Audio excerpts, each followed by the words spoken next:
All right, welcome back. Rhetoric warriors slash rhetoric or persuasion, political persuasion training for America. Episode number 150. And That's amazing. this is episode 30 of David Payne. Is it really? Yeah. Wow. I'm going to carve all these out as the Payne Chronicles. Well, who knows? That at least there's a record, huh? Yeah, right. However obscure. There's a Yeah. sci-fi story, some future individual finds these or something, right? Well, think of how many lectures that you did over the years, and none of those were ever captured or. Right. It's probably at the same rate of redundancy here too. Right. Google now has a software product where on Notebook LM, where you can upload just general text, and then it will turn it into a fake podcast episode. Wow. So it turns it into a conversation using the same content. That's something. Have you watched one of these products? My roommate did one, show me one that she did yesterday, and I didn't get deeply into it. The only weird part, I mean, it sounded like a conversation. It's like two people having a conversation. Sure. The only weird part was the back channeling was so obvious from the listener.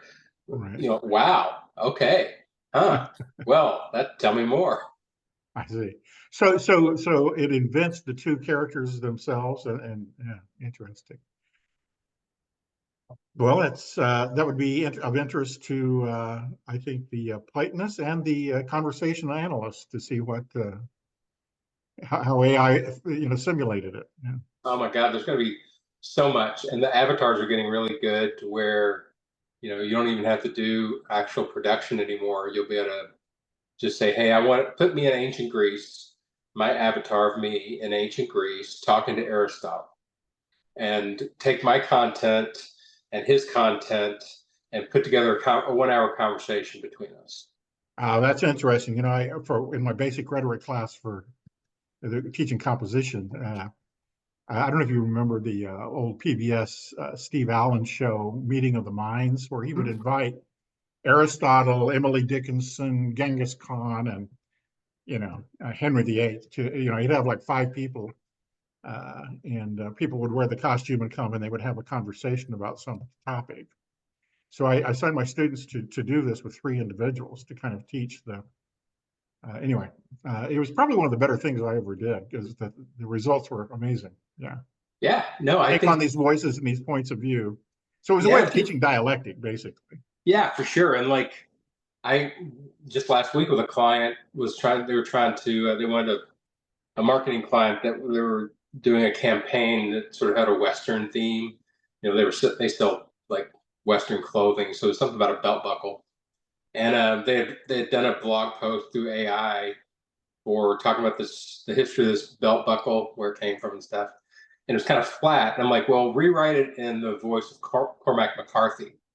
I told AI to do that, and instantly just added in all the kind of quirk and adjectives. And then we did Larry McMurtry, Zane Grey, just to see which one came out more flavored. And it just kept the same content and adding different voice.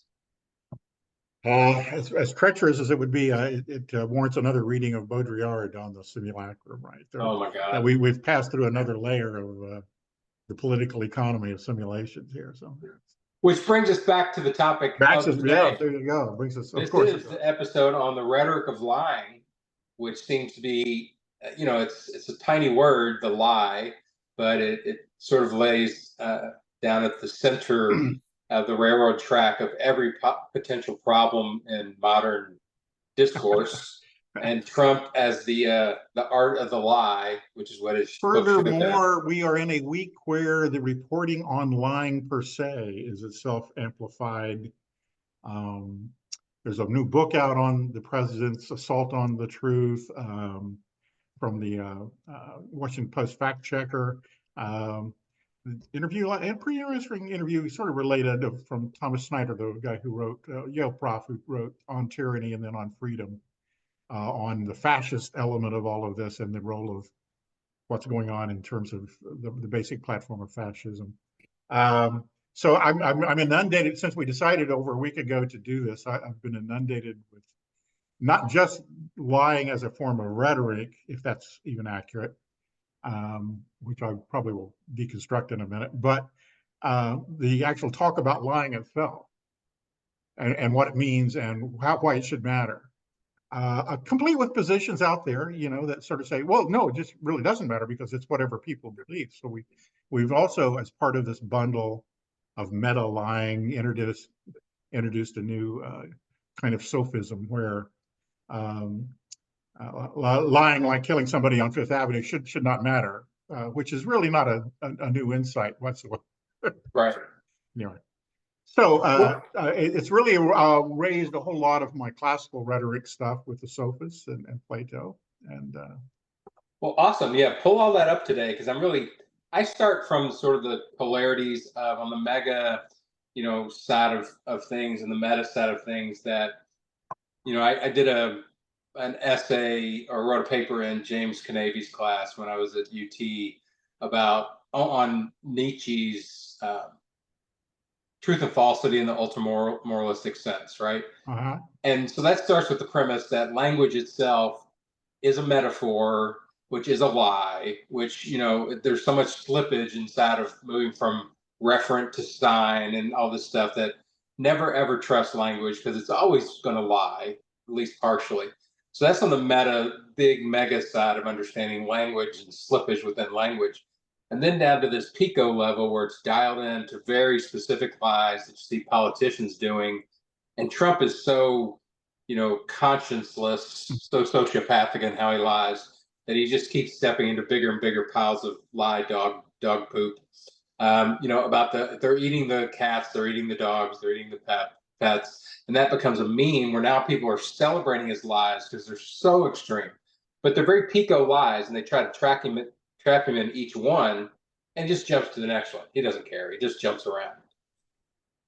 So, He anyways, weaves them. He weaves them together. those polarities to start with. Here's the ultimate liar, and his list of lies is long and distinguished. And here's, the fact that language itself is built, on deception. Yeah. Well, it occurs to me that lying is, in a way, the norm. In other words, there's nothing new about lying. And to me, the what's causing people distress is that the idea that lying doesn't matter, that these particular lies at that level don't matter, which is based on the assumption that pointing out that this is a lie is somehow disqualifying, which itself occurs in for want of any better frame, a dialectic of truth. Okay, so where did that come from? Where did that expectation come from? So The expectation that you should tell the truth. well, sure, but we all know that, but we also live in a world inundated with advertising. So this is not irregular, right? Or once again, the level of dismissal when the easy one that we've noted, I think, since the beginning of these podcasts. Oh, well, all politicians lie, therefore these lies don't count. That's at the most basic level, that the expectation that there will be distortion. So is calling something a lie is a particular kind of speech act that is supposed to have meaning within a particular set of constructs about truth, right? Or truth telling. But, to sort of segue a minute, it occurs to me that when we talk about rhetoric, my agenda would be, this is a perspective that's supposed to tell us something show us something new, right? To reframe this in a way. And I think it has that value. Furthermore, for my agenda, as it's a history of ideas, that the idea of rhetoric has a particular kind of historical continuity through all of these different particular evolutions. So even from the big frame that you're talking about, where there is always slippage and distortion in signification, there's always, to the Nietzschean kind of existential anguish about that, back to the sort of the Platonic, this is all lie, and this radical objectivity is what is the only thing that isn't lying. So at any rate, there's a history to all of this. There are footprints of all of this. So, in one sense, rhetoric is nothing but lying. I mean, this is, so it's all lying. Even the great sophist Donald Trump, in his book about the art of the deal talks about truthful hyperbole. He might as well be wearing a toga, saying this is something. This hyperbole exaggeration. So not only is he declaring himself when he was still making complete sentences and had some reflection of his place in the world, he was saying, I'm a bullshit artist, basically. In a literal sort of acceptable way, which once again arcs us back to the sophistic, the ancient sophisters who say, well, this is kind of a special avenue to the truth to embellish and empower and to make it palatable and emotionalizing. So at any rate, it's only to kind of maybe cut to the chase here, it's only in the expectation that there is an objectivity that to call something a lie is one completely accurate. I mean, we might have a more complex vocabulary for all the things that count now as lies. It's only with the expectation that we can get at truth, and that's an expectation, which is really a fairly recent idea, and seems to me to be part of the age of science and journalism and academic history.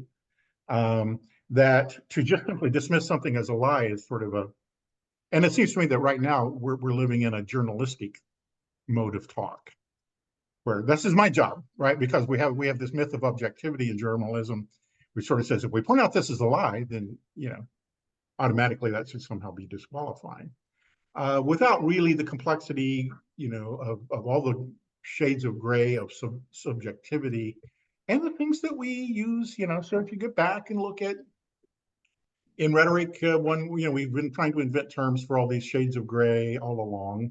Social truth, which strikes me as a bit ironic, given truth social, right?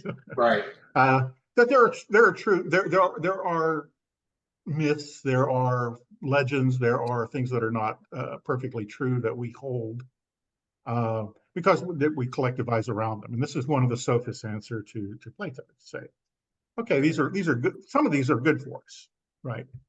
Lies that are good for us. Deceptions that we all engage in that make life better, more. This is humanism. But let's hold on to that one for just a second. Okay. Because I think that's a really strong way of looking at this that nobody ever uses. Like, I'm lying to you for your own good, right? Sure. Which is what we do with kids all the way through Santa Claus, all the way through. Like, the world is more magical if I lie to you, Sure. Or more personal, or we want to believe that human will can make a difference. There's a moral truth, right? And so the big defensive narrative modes, there's a moral truth that's being conveyed here in a good story, right? Well, and I'm trying to lift us up to go towards that goal. Like, it may not be true right now, but I'm lying about a good future that we can reach, Sure. so that it motivates us and coalesces around that goal. And so we are aware, Parson Weems, George Washington, The Making of a President, is basically an old book about how we had to spin a set of folklore in order to have somebody bigger than life that would collectivize, have the authority and capture the imagination and the sort of moral energy to be the leader, and there's no doubt that the leader is possessed of these things. And I think this is one of the reasons why we tend to excuse these little lies about our politicians past along the way. Well, do you think that's the underlying process that people have been trained to, that's still echoing and supporting Trump, is because everybody has been, especially Christians, who have been so, inundated in the idea of the good hero? Well, I was father, getting around to that. I mean, father. yes, we do have a political mythology, right? George Washington was honest. The cherry trees a made-up story. All of this, Abe Lincoln. If you look at the biographies of people, that's what they are. We have a political mythology. Just as a footnote and a sidelight, J.D. Vance calling for a new political religion. And what else is religion? And I think other scholars for years have noted that the political mythology is probably based on a religious model. So, getting back to the New Testament, sorry folks, there's a lot there's a lot of stories being told that create a myth, right? And religion has been a set of back to classic non-Christian myth. So mythology is part of this as well, right? Well, to add a little comedy to the moment, which I always like to do when religion comes up. But I asked somebody once why Jesus couldn't fly, and they're like, "What do you mean?" I'm like, "Well, he's a superhero. He could walk on water. He could bring people back from the dead. Why didn't he just fly?" And they're like, "Well, that's ridiculous." I'm like, "Yeah, no. The rest of it is perfectly rational." Well, yeah, when you say how do people sustain lives, and then how many people are walking around from childhood on without being seriously able to question that Noah had a boat that two of every animal on the globe could actually get aboard for 40 days. I mean, think about it. So clearly there is. Well, and how many dead bodies was that boat bumping into for 40 days? Everything on Earth is dead. It's just I've like never plowing. actually questioned that It's particular just premise. plowing through all these dead people, floating everywhere. So the point is that yes, we are trained mentally, intellectually, and in fact, we've only been trained to do this other objectivist, journalistic, scientific idea of truth far more recently, and we haven't ever really, as a group of people, learned to do it well. And Yes, so there absolutely is true. there is an educational divide. So this is really the default position of rhetoric and politics and myth, Sure. right? Yeah, makes total So the sense. question is, where did we get the idea that simply labeling something a lie was itself going to, Well, destabilize the entire apparatus that supports lying, which is as old as culture itself?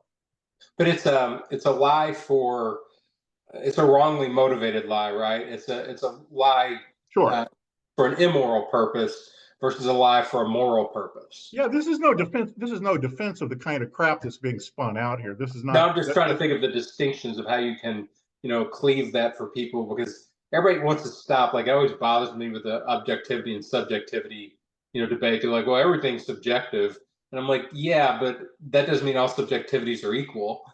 That's right. Like there's a lot more going on here between this, opinion of this, guy sitting, in his truck stop in Alabama and this guy, who's a physicist. There's different subjectivity. And the same way there's Are differing shared. lies, Yes. and for us to at least have, like you said, kind of you were suggesting like a lexicon of lying that we can train people to so they can be a little more discerning about, oh, when Trump lies, it is different than when Biden lies. It is subjectively different. Sure. Certainly in terms of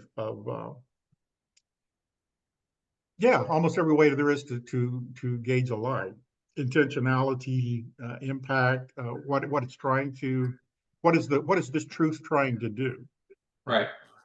And so that seems to me to be one of the questions that we need to be asking is what is this supposed to be doing, rather than simply misinforming. I think misinformation and disinformation are themselves part of this, once again, this new lexicon that rely upon information itself having this status. That's only in a kind Yeah, of a it has a very journalistic world, right? You don't say, okay, this story about Hercules, this is misinformation. We recognize that there are tales out there. So why does one cling to, why is this an acceptable truth? So I think once again, the problem that we're really having here is why doesn't it matter? And secondly, what kinds of things do these truths do? And that explains, at least to flash to a recent dialogue about, well, these kinds of stories, this kind of lying, this kind of othering, creating mythology about a particular group of people like immigrants is itself, step two in basic fascism. Um, and so, yeah, well. You need easily beatable villains, right? right. Uh, Recently, we've been watching this. It's Steven Spielberg, Tom Hanks thing on Pacific, the war in World War II, fighting the Japanese. Uh, and what's evident there is something we also saw in the Vietnam era, but the dehumanization of the Japanese, right? The kind of stereotyping that went on. This has been written out a great deal. That they were a fundamentally different kind of enemy that we didn't identify with the way we did with Germans. Yeah. Even though that kind of went on with Germans too. So one thing that occurred to me is this kind of stereotyping, dehumanizing, vilifying. These are evil, savage, amoral agents. We did that with the American Indians. So that kind of You're going to kill othering. people, it helps to dehumanize them. What's that? If you're going to Yes. kill people, it helps to dehumanize them. But these are all, the one larger frame for this is groupthink, that these are ways of bolstering the mission, you're right, to do battle, but it evokes a war frame. That this is, we know that these things aren't true, but they're useful in a war frame of complete combat or vanquishing the enemy. Well, one thing it says to me is, both in the case of Hitler's usage, but also Trump's, is that if you want to look for the frame that sustains these lies, it is warfare, and that is what they've been trying to justify violence.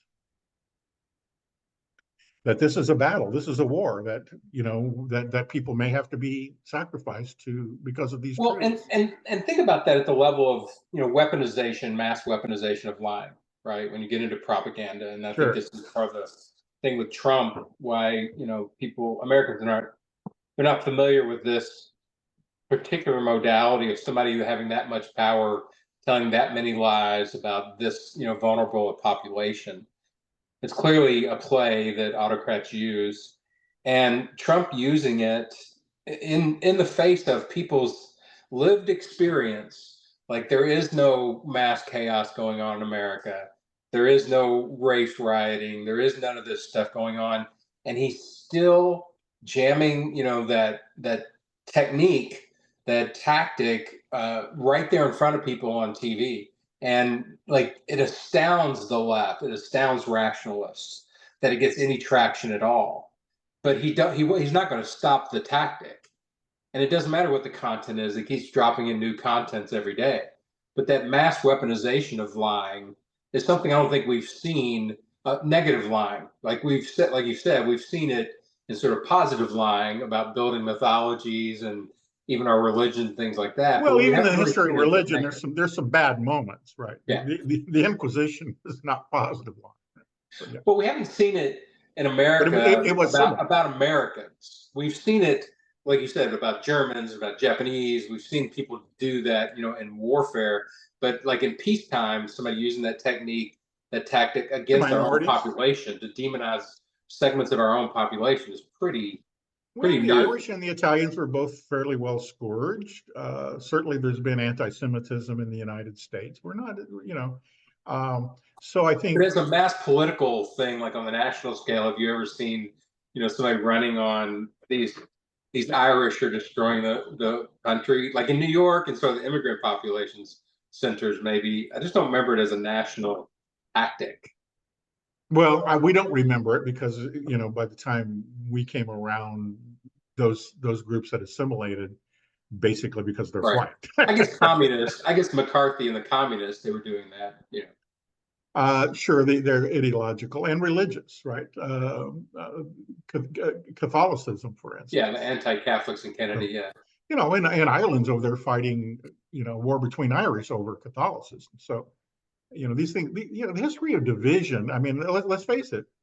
Part of what talk does in the political context is to create division. It is part of the dramatization. I mean, all of the, when Brett Baer asked Kamala Harris, why do half the people want to vote for Donald Trump? One answer, which was really a prejudicial, awful question, but one answer is because everything that we do, including what you're doing right now, is intended to create this kind of division. And these close elections have their own history. 1960, the year 2000, even 1980 was closer than people remember it.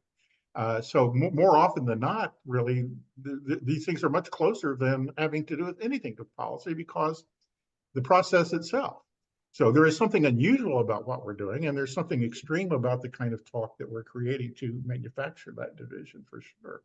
And something dangerous about it. But I think if you scratch history very long, you're going to find all of this stuff going on. We just haven't storied it as part of our history, as part of our political mythology that rises above this. And I guess Nixon did it with the counterculture, and the youth. Absolutely. Absolutely. So there's Absolutely. been there's been No, a this playbook is very old, and there's no doubt about that. so tell me, like, if you were to school somebody how to counter what we're going to call negative lying, Mhm. as a rhetorician, advisor, consultant, I'm hiring you. I'm like, hey, how do I counter all this, negative lying coming from the GOP? What were some things that you would tell Well, people? it's what an unfair thing to ask an academic. Understanding why it happens and doing anything about it. All right, this is Yeah, I fine. know. That's I get it. How does one counter it? Well, I think the resources here are to find the bigger frame and then to allow that. And I think that's kind of the moment that we're at rhetorically with the campaign, with this current election, is, gee, is this really where you want to be slugging this out, or do you really, so can one adequately offer a transcendent? So how do you deal with conflict, right? Is there a unifying possibility here? And this itself may be instrumental in creating that unification. Aren't you just tired of this? I mean, is Well, this it a was productive frame? interesting, Is this going to generate the things that you really want right? in the world? Yeah, I think definitely the transcendent would apply. And you look at the difference between Biden and Kamala Harris about how they did it. Biden did a lot of the sort of logos work of saying, "Hey, these are all lies. It's all misinformation." Da, da, da. And he did a lot of that kind of rationality countering. But she went above it and did pathos countering with positivity, right? It's like, hey, don't you want a positive, life? Well, Like, yeah, I mean, he was the empather in chief. So there was a definite kindness. There was a Christian kindness element, regard for others that transcends, as well as he's such a character right out of the last 50 years of secular political lore, that so his bipartisanship. And I think that would, when they asked Kamala, of course I have all kinds of great answers for the questions that she gets asked, because I have 3 days to think about it. But when they ask, yeah, what's the difference here, I think one difference is one thing I would do differently is that we wasted 2 years trying to do bipartisanship. Um, or, except one could also claim that had certain kinds of good effects, depending on how you want to rewrite history. But right. so there are, I think that would be a difference. She's not using, bipartisanship as a secular political lore. She's trying to use the big tent, which is, we don't have to agree about these other things. Let's agree about this. So she's using a transcendent rhetoric that is not, yeah, we're going to still get a disagree about taxes and stuff, but Well, she used ridicule too, during the sure. debate, just looking at him like, "What the fuck are you talking about?" Well, I think that's why she has emotionally energized the Democrats in a way Biden probably did not, right? That was kind of the thing found wanting, certainly by the progressives in the Biden, and I think that's why his support waned. I mean, it's remarkable to me is how unpopular he is, all things considered, because from my more rational, except political pragmatist frame, yeah, he saved the bacon here. And, Well, I think the other advantage that Harris had was that she hadn't absorbed 4 straight years of lies. Like, they right. only started lying about her, once she took on the nomination. Other than that, they ignored her completely. There's a little bit of border Cesar zings here and there, but now since then, I mean, the lies that they've been pulling up is that she never worked at McDonald's, which is kind of an interesting, odd Pico thing. Um, she slept her way to the top of, like, all the insults. But the Sure, but what lies you that but, were, but they're not like, I mean, what became like just a massive swarm of lies around a candidate that's been attacked for 4 straight years, like Biden was. She stepped right out of that hornet's nest. Is like, hey, and they're like, oh no, we haven't lied about you very much yet. well, part of the othering against her has been more about her woman status, which I think cuts deeper. I mean, if you think about, um, But people know how to defend that if lie. we were to get rid of these characters in this particular story, Trump is all that he is, and Harris all that she is, and sort of say, well, we have the first black woman president, candidate running against the average Republican, you would still predict it to be a damn close race because many people just aren't there yet, right? I mean, we proved that with Hillary Clinton. I think if they hadn't ran Hillary, Trump would never have gotten elected. Oh, I agree completely. And a lot of that was just woman candidate, period. There is no woman leadership model. There is no way to be. So a lot of the othering of Kamala Harris is that she's a woman. So she slept her way to the top. That one's powerful. And the next day came up, right?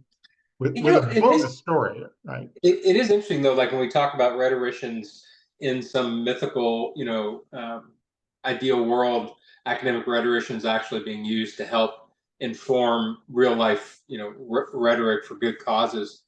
That there at least has been training, like in the Me Too movement and things like that, for females of how to respond to, powerful liars. We do have some of those narratives, and like even last week or this week, Trump came out and was like, I couldn't believe that Harvey Weinstein got schlonged, you know, and literally pulling up one of the biggest narratives within the Me Too movement while he's running against a woman, and just totally unaware that that could be a thing. But like the Taylor Swift, all this sort of welling up all the feminism. We do have some history of how to defend against I think anti-female that's right, riots. and I think that's a nice way to put it. Is that there is training about discounting that kind of talk. That there's analysis about what is that about. Um, I can't help it. I can't. I refuse to say it, but I'm going to say it, right? Just like the Arnold Palmer thing Right. is a whole new species, but it somehow is part of the same gender, and that dynamic's running, in the subcurrents of so much of this stuff. You have to tell me your theory on this, because the blindness of the evangelicals thinking, hearing him talk about Arnold Palmer's Wang and then going, yeah, that's my guy. Like there being no dissonance allowed whatsoever. Is it just not? I mean, that is that impervious core of I'm not going to accept any dissonance whatsoever about this guy. Yeah. Well, boy, that's a nice challenge here, the essay test here. Test your acumen. I guess I would start by sort of saying evangelicals themselves exist along a spectrum of belief and commitment to belief and alignment of self with those beliefs. So I grew up with some evangelicals, and they could laugh at a smutty joke. They could be amused by somebody talking about the shower things. So that it's not like that isn't part of many of their lives. So I would look for a gender schism among the evangelicals themselves. Nor and this is also kind of at the margins, because what is evangelical? I mean, it's a terrible way to be talking, but they're not all Puritans. So we need to speak of this, right? Some of them speak about it as frequently as, or more frequently than you and I do. Right, certainly. I would say, one, we can't typify the way that they process their set of beliefs, or what are the core beliefs that make them choose this versus that. And so just like among the Black community, there's the status of women is different. Okay, that there's misogyny there. There's maybe a lack of preparedness for a female candidate, more so than in some parts of the white community. Among the evangelical community, there's a lot of gender patriarchy there. So, and you can go back and find a lot of it, of these supporters. So it's not like gender doesn't happen there. It just, so their relationship to a belief system is itself porous and shifting, and can be activated or deactivated. I guess the other part of that answer is compartmentalization. How do they compartmentalize politics itself? So, I mean, to begin with, the evangelicals really, I mean, this is a fairly recent phenomenon that they've even been activated politically at all. And it's a recent phenomenon that abortion is a political activation. This is something that didn't happen until the Jerry Falwell thing of the late 70s, post Roe, before abortion was, except for the Catholic Church, it was not a problem for the Southern Baptist Church. It was not a problem. So this is so part of a movement. So once again, I guess the other bigger answer is that people are, fully full of contradictions, and that any ideology justifies these kinds of contradictions.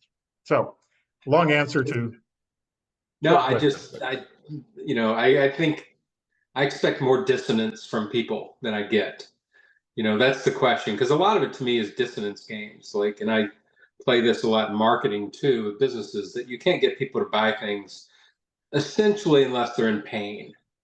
That is the strongest driver of purchase behavior by far. I mean, there's the utopian desire to want things and enjoy things and all that, but it's really about, oh, my tooth hurts, I'm going to go to the dentist. And so I a would lot of pay the that money for that. Yeah. yeah, a lot of the business rhetoric is about getting people into more intense dissonance to make them feel the pain enough that they'll buy your product, and maybe that's part of the lying Well, but approach the too. storying of suffering is itself crucial to all of this rhetoric. It isn't just that we failed, but that you are suffering. Right, Right? I mean, and Donald Trump's greatest commonality with, that's the staggering thing, is how do you see your interest aligned with this guy's interests? How do you see your experience? Is that he grieves so well, right? And he's adopted the topics of right, the water cooler topics of explaining, our miseries to ourselves. So that's really what he's doing, and giving you a direction to remedy them. That's the right. sell, right? Yeah, vote for me. Yeah. That's why the advertisement about one's toothache can do a great job of depicting the pain, but it directs you to the solution, even though it may be a perfectly inadequate one that costs a lot of money. I have another question for you. What did you think about the consubstantiality play of Trump showing up at McDonald's? Whew. Uh, I am one of you. You are one of me. I'm just like, I don't it's know. It could be high level parody, right? I mean, since given the McDonald's thing, I'm a billionaire showing up. I want the job at the French fries. So in a way, the more incompetent he looked, because that was one of the critiques that came out was, well, gosh, he couldn't even scoop the French fries, or right. he's saying, gee, I didn't know they didn't do this with their hands. This would suggest to me that he may be eating McDonald's for the last 55 years, but he's never watched them scoop the French fries. It's really so. Well, my favorite part was them pulling out the Benito Mussolini in the wheat field photo op, which I never even knew about, but it was perfect. It was so, I him haven't seen it. shirtless. You gotta look it up because it's him shirtless, and they basically same thing. They cleared out a field of workers and took a bunch of pre-cut wheat, and he's got his rope tied, peasant pants on, and shirtless. And it's like what was the river that Mao said he swam shirtless. Same thing. It's like the virility of the leader, Uh, or the commonality of the sure. leader. But just Putin with his watching, tiger shirt, or on the horseback shirtless. I'm just watching that guy stand there, and it was so memeable, like him standing there in that McDonald's uniform. They've just crushed him with memes ever since. If memes could win an election, meme memes, he would be out. Well, I don't know if you've seen the AI generated one where Trump is working as a rescue worker in the flooding of Asheville, and he's got a rescuer outfit on. He's lost clearly 85 pounds, very very bulked up, with another bulky rescue worker wading through the water to help somebody. And of course, the commentary was, how this is fake is Donald Trump's helping somebody, right? Yeah.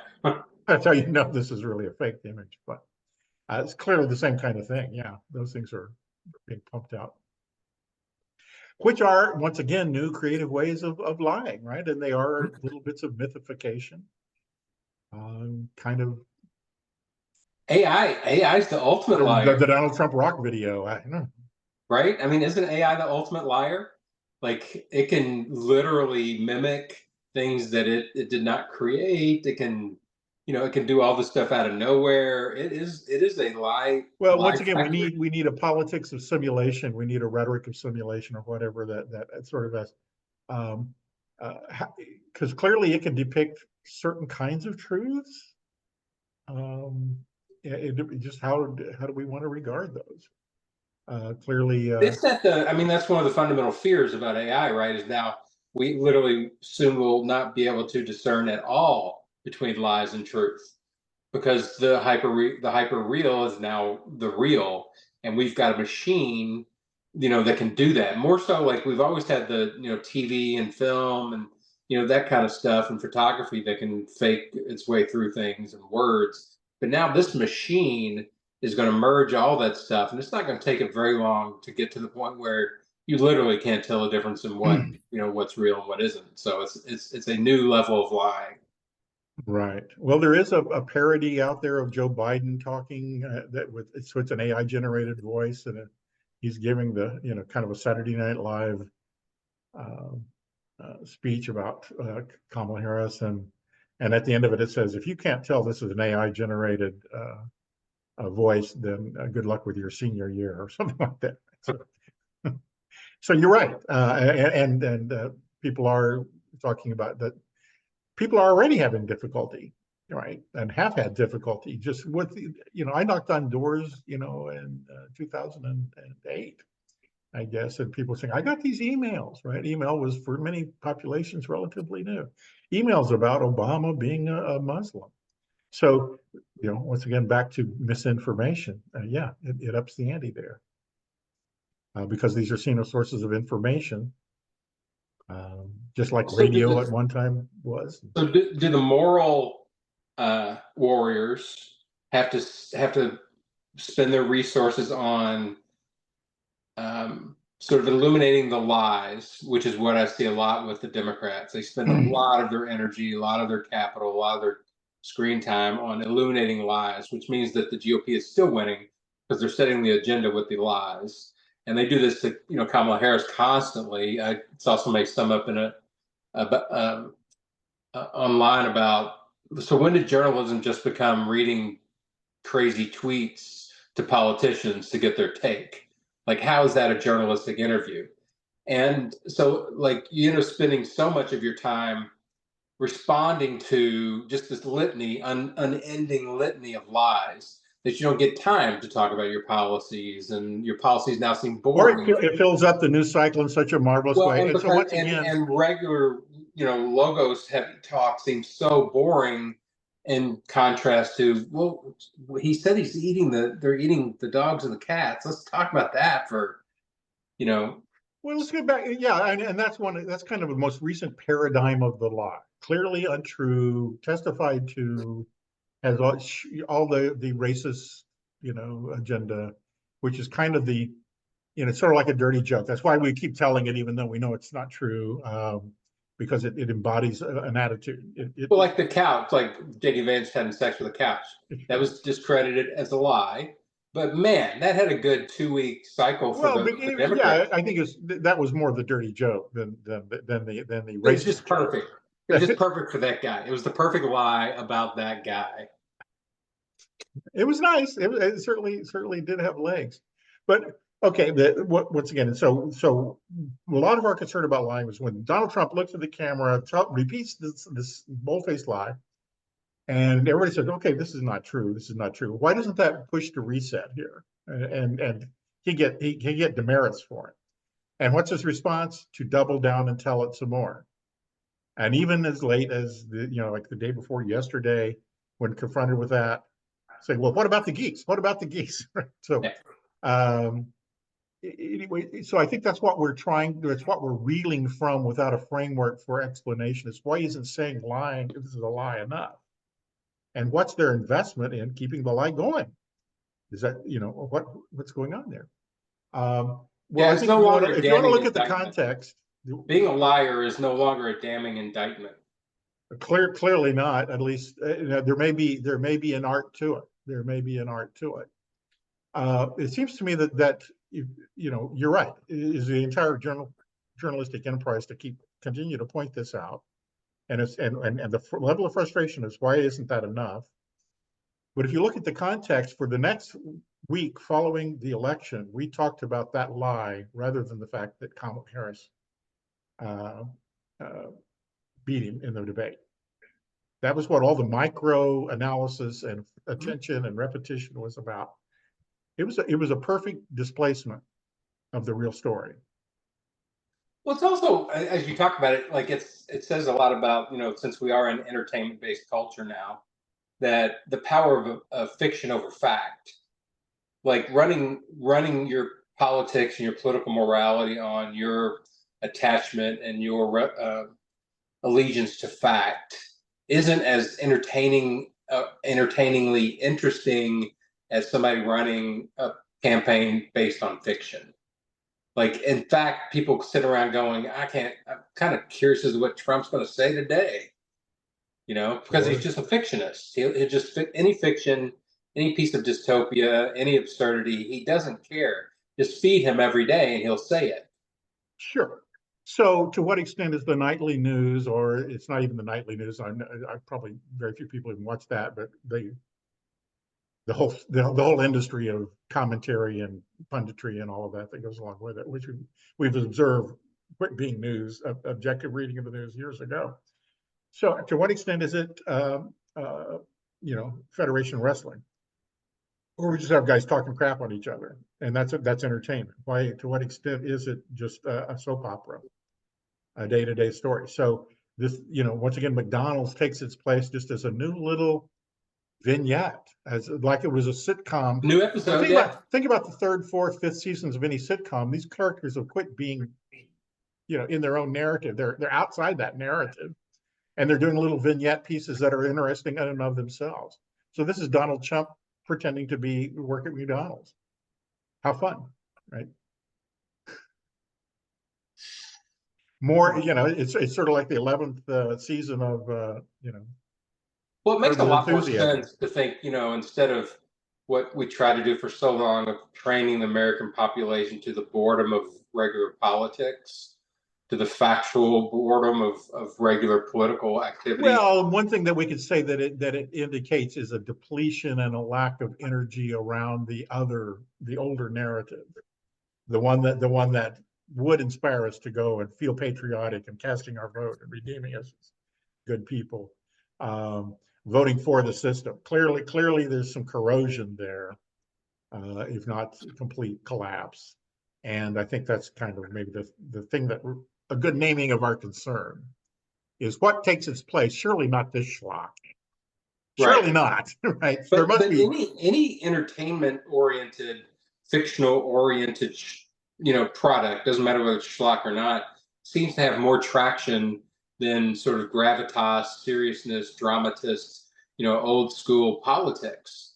Like, and I thought, there were times like when you saw Biden, when he had won, and he did a bunch of that kind of old school morality, political talks, political speeches, and he's good at it. He's been doing it for 50 years, and that kind of elevated everything back. I'm like, oh, I remember this politics, but he got drugged instantly down, in the Hunter Biden, drama, entertainment again, and lies go to the heart of fiction, right? I mean, it's all fiction is. Even if it's discovering some universal truth through its art, it's still creating lies. And Trump has given himself permission to do that, right? Just completely give himself permission to be a fictionist. He doesn't care. Right. This is the old 80s debate about postmodernism and the truth. Trump can be a disruptor. Trump can introduce chaos. Trump can discredit the system. But what happens when the system disappears? So he can't be the system.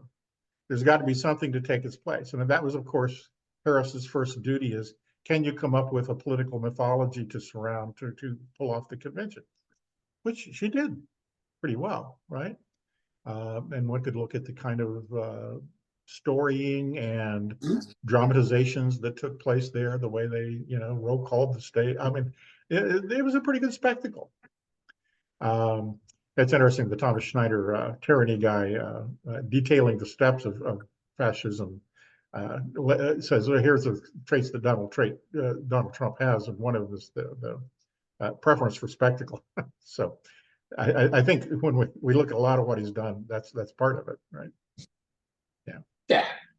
Well, he had good, old school training from his days of trying to get attention as a New York promoter, and trying to get celebrity and all that stuff. So he had more, punch and deals and things like that, and raising money.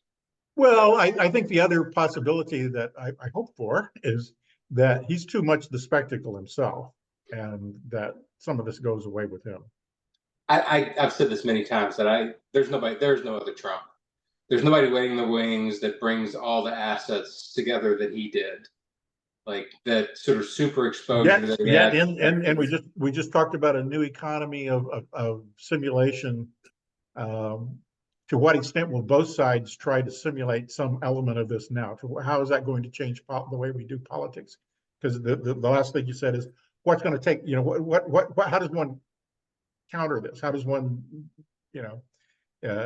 take advantage? What happens with both sides if you give up on this, journalistic political truth thing and sort of say what I have to do is come up with another a spectacle based counter movement? What will that be like? And they may be two lesser versions opposing each other, but something's been tossed out along the way. An evolution has taken place, and it's interesting, as you have noted, that AI comes along at just the time we need a myth machine, right? Well, maybe that's it. Like Trump fades away, but now we've got AI Trump, and you can just vote for AI Trump. Like it doesn't have to be a real person, Yeah. Well, there people studying mass media. I think it was Jacques Ellul, really early on, that what is a media society? Guy Debord. This was, the Society of the Spectacle. Long before even television, we're seeing the propensities toward tyranny in just a system of mass communication. That there's a technological center to this. So we could be playing this out. That kind of democracy just can't withstand this. I mean, so what will the new form of democracy really look like? One might be getting rid of the electoral college, so the whole game board gets shifted here. I read a book many years ago about in defense of anarchy, where we do have the technology right now for direct immediate voting. We could vote on all the bills before Congress if we wanted to. Yeah, right. So get rid of all of that kind of representation and let this just be, man, talk about a persuasion free for all. That so would we've mutated into science fiction here, but but there are long-term sorts of trajectories here that one might want to. Well, the states where they do direct ballot issue ballots direct to the people. I was in California, and these things are constantly coming down. Vote yes on Prop 1, vote no on Prop 47. And nobody knows what the hell any of them say, because there's no education center for it. It's so badly done. It's like, it's true. I don't know. I think the technology angle is going to be really interesting because it does enable some wholly new ways of doing voting and politics. Yeah, we don't trust the ballot and the machines at the ballot box. I'm not talking about myself, but enough people. Yet every one of those people has their credit card in their computer and their telephone and make online purchases, right? Where they do trust the system of encryption. Anyway.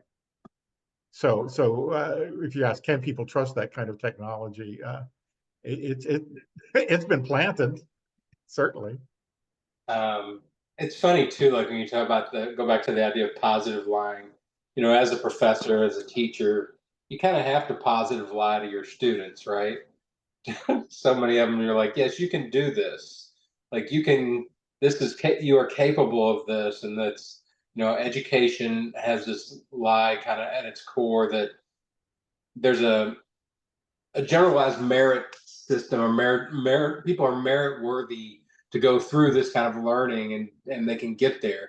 I remember when I first taught at the University of Louisville, coming from after I got my master's at UT Austin. and was your teaching assistant and Hart's teaching assistant. And I thought the students there were kind of, brain dead on their papers.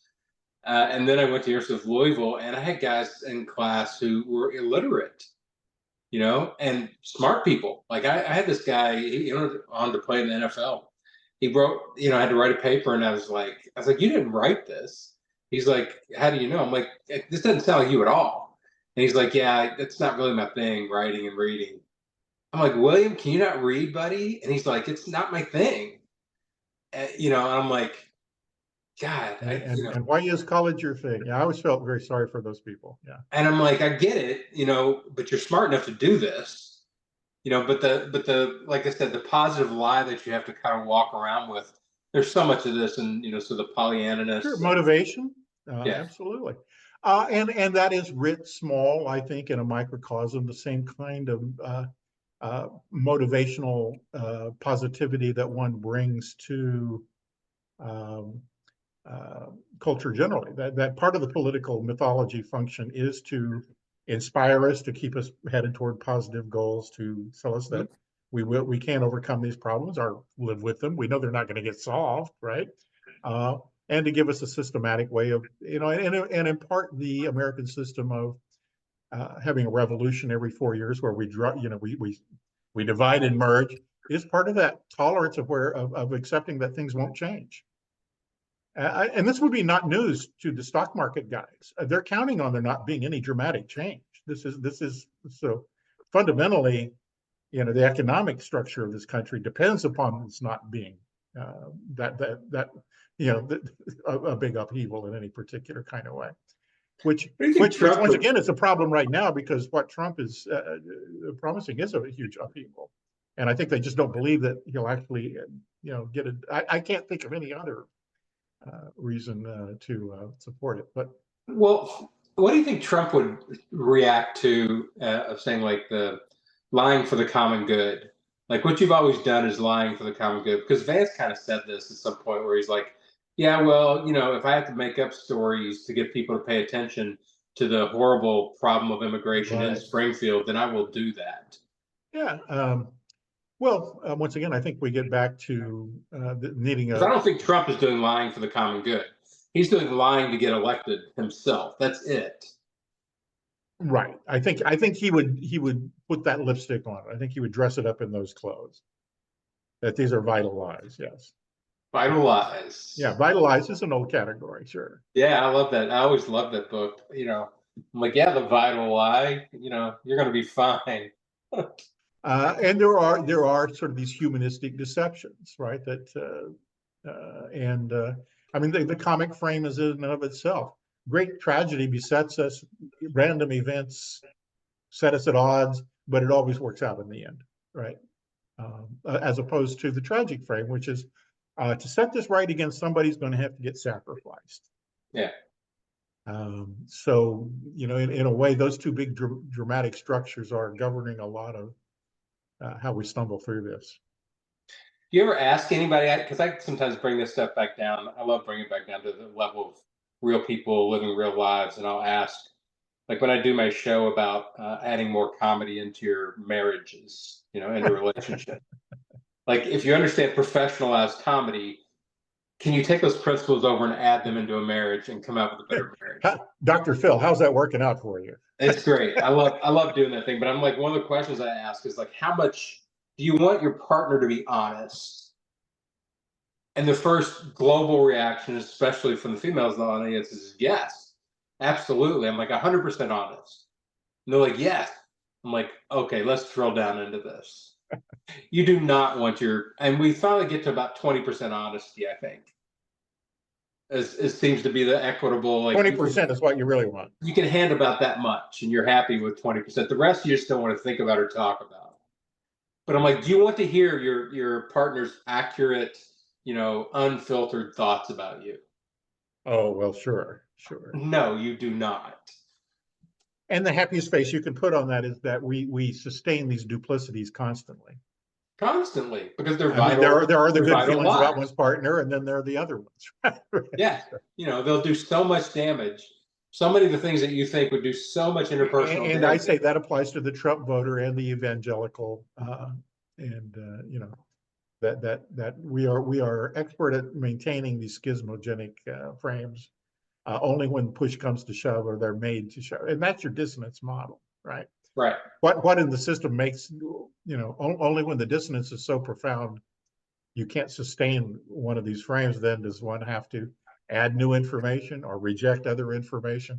And I think that really is what's going on with the lying business, is we simply deprioritize that in favor of some better dissonance reducing. So, you know, once again, the identity as a Republican, the identity as a conservative, the identity as a Democrat hating, liberal fearing, right? These identities get created, and that's a bigger frame than is Donald Trump really working at McDonald's, or even is Arnold Palmer really the man he says he is? So, Well, you think about, the other lie that I think is circulating very strongly and is going to determine. They've tried to get it as a primary thing. I'm not sure it's the primary, how much determinant it is in people's choice making, but that Trump is driving things towards fascism, real anti-democracy. He will tear down many of the institutions and the protections if he gets another term. And that's a kind of truth that if they could establish, then I've heard a lot of people, on Instagram, the Republicans who won't vote for Trump anymore, and they cite that rhetoric, right? And so there's enough truth in it to them. And Trump saying things like, "I want to be a dictator on day one," and the enemy then, and all that kind of stuff, and trying to get people to think, "Oh, Donald Trump is telling the truth about that," versus he's lying about everything else, but that's his real truth. And so you get that weird dichotomy suddenly where the Democrats have to point out, oh, Donald Trump is telling, every once in a while he slips up and tells the truth about Project 2025, right, which right. nailed them because it was such a strong truth document about what their agenda was. And so holding them to truth here while damning them for all the lies here is a really weird dual rhetorical. Yeah, and both sides are, oh, he really isn't saying that, no matter how often confronted with the evidence of that. The same washing, he doesn't really mean that, you know, oh, he talks loose, we know that.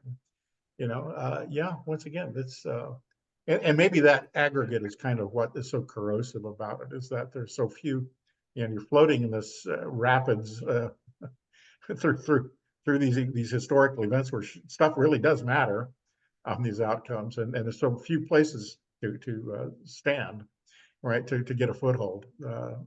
Well, and the many layered burrito of lies, like you watched Mike Johnson coming out and they were pushing him, Tapper had him on the other end, pushing him, was Yeah, like, hey, your candidate's talking about Walter or, you know, Arnold um, Palmer, yes. a golfer schlong here. And, what do you think about that? And he's like, well, I want to talk about policies. And it's like, yeah, yeah. Well, your candidate is not talking about policies. And the guy's like, look, you can keep coming back to that, but I've answered it. So this is one of their tactics they're using recently is like they won't answer the question. And so the journalists will repeat the question to try to get the answer to this. I've already answered that. So they're lying about lying, so it's this folding in of, Right, this right, and layer that's of where, to me, lies. that to me is where lying is useful. Why are you lying about that? Yes. Why are you lying about this instead of finding some better explanation or whatever? But psychologically, we call it dissociation. That if people are living in such dissonant circumstances, they can't reconcile the trauma with the day-to-day survival. They tend to dissociate, and in a way, I think that's a lot of what's kind of going on. We have a lot of media tools in sustaining those disassociations as well. High selectivity over what we're exposed to. Think about it. Um, uh, Trump or Fox News all by itself is a tool of that kind of dissociation. That it is itself a huge vehicle of the sanitization of this stuff. I mean, what's weird is that these agents continue to try to give Trump outs, and he won't take them. Right. And that's once again why you say, he really is telling the truth here. So the most awful part of this is really the truth. So once again, they're still working on as agents on behalf of some sort of secular, political, rational process by saying, "Oh no, he really doesn't mean that. He really won't be doing that." I don't know. It seems pretty clear that there is an underlying truth agenda to some of that. So There's yeah, a even tracking the role of lying in all of those layers, I think, is almost impossible. And maybe that is the upshot of this, is that it is neutralized the industries of truth that one can no longer employ them. I guess the metaphor that you've been using, the fire hose of falsehoods, has that impact. It just smacks you against the wall every day, and whatever the industries of truth might be, and we, Elizabeth, I kind of had a moment yesterday. The Georgia Supreme Court smacked down the new rules about hand counting ballots, and anybody off the street can say, no, we won't certify these ballots. Is that right now the courts seem to be the only environment in which truth still has a chance according to the rules. Yeah, and then you see Trump wants to make Eileen Cannon from Florida, attorney general, and you're like, oh, yeah. I mean, they've always known this. Like, well, money. That's why yes. that's why Trump never goes on the stand ever, because he can't. There's no way he could survive, that much truth scrutiny, Yeah. you know. But it is interesting to watch how to is lying such a super unethical rhetoric that it can't be countered?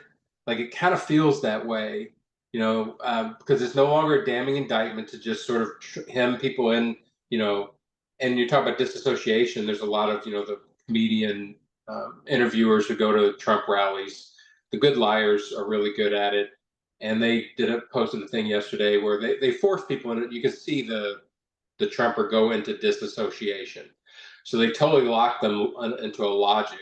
It's like there was a superintendent schools, I think in Arizona, who was running, and she had said we should execute Barack Obama and this other list of long people. And he asked them, this group of three ladies, he's like, "Do you think that disqualifies her? Is that somebody you want to vote for?" And the woman was like, "Well, I'd have to. You don't really know what she meant by that. Like it, I'd have to hear it from her." He's like, "Well, you want to read another of her tweets?" And the other tweet was, "Barack Obama should be put in front of a firing squad and shot, not sent to prison because I don't want to pay another dime for his existence." And the woman was like, and he's like, "Well, what do you think about that?" And she's like, she just froze and she walked away. Yeah. And it was the Well, perfect, that isn't a lie. but it was a perfect moment that of doesn't mean it's true. disassociation. Yeah, perfect disassociation. And when you push them into that logical trap where they can't get out of that mouse trap, and they're like, "Oh yeah, I'll just disassociate and just leave." Sure. Well, 40 years ago, when we were talking about the politics of the image and trying to uh, images are not true or false, right? So when an advertisement presents you with a picture of something, it's neither true nor false. Truth and false are not the things to ask about it. Does it do this or does it do that? Is the only way to how does one feel about it, or how do you deal with your feelings about it? So I think once again we need to shift the way we regard these things in these stories. But I guess I had two kinds of inclinations as to your original question. That one is, how do you deal with that?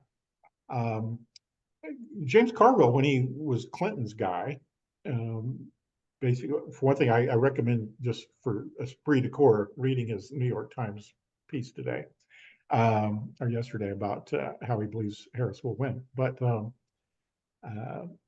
he was the honcho for the Clinton campaign, he said every one of these things is going to get answered.